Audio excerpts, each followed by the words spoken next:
Hello दोस्तों। आज हम एक बहुत ही ज़बरदस्त, बिल्कुल किसी फिल्म जैसी कहानी सुनने वाले हैं। इस शानदार दास्तान का नाम है जुल्म का अंजाम।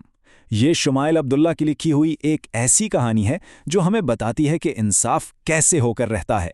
तो चलिए जल्दी से इस कहानी की रंग बरंगी दुनिया में चलते हैं, जहां एक बहुत बड़ा सबक हमारा इंतजार कर रहा है।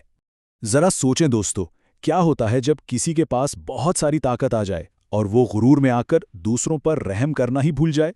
ये एक ऐसा सवाल है जो हमें एक बहुत ही खूबसूरत हरे भरे गांव की तरफ लेकर जाता है, जहां इंसाफ की एक बहुत ही सनसनीखेज कहानी जन्म लेती है।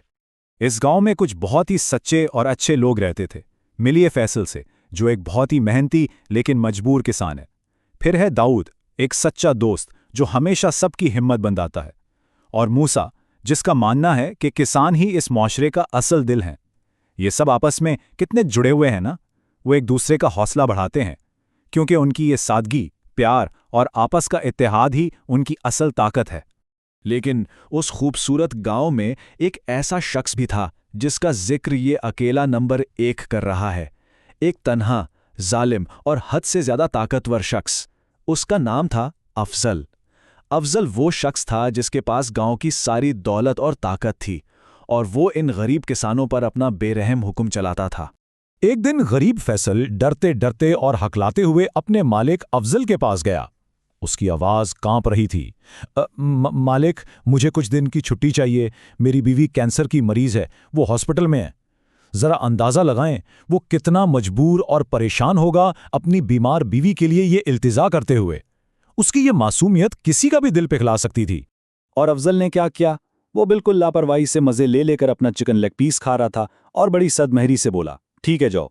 देखने में तो ऐसा लगा जैसे उसने तरस खा लिया हो, लेकिन दर हकीकत वो अपनी खतरनाक और जालिमाना सोच को उस झूठी हमदर्दी के पीछे छुपा रहा था। मासूम फैसल खुशी खुशी शुक्रिया अदा करता हुआ वहां से चला गया। मगर दोस्तों, कहानी में असल और खौफनाक मोड़ तो अब आता है।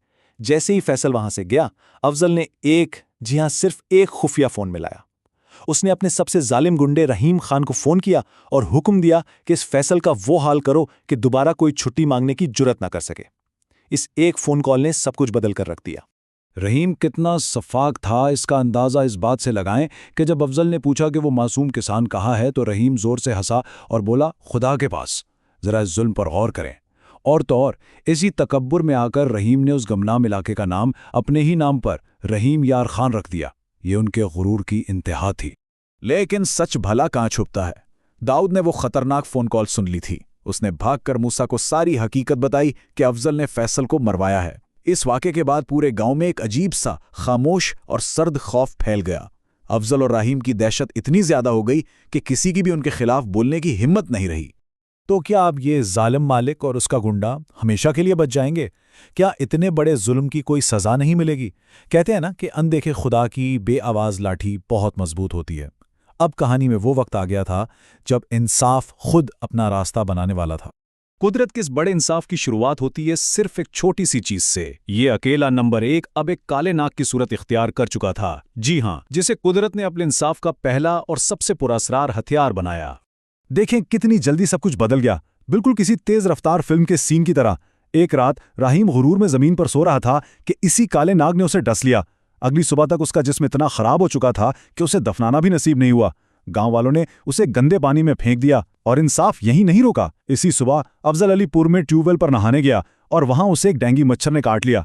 चंद लम्हों में दोनों जालिमों का गुरूर मिट्टी में मिल गया। अब इस बात पर गौर करें, यह कहानी का कितना हैरान कुन हिस्सा है।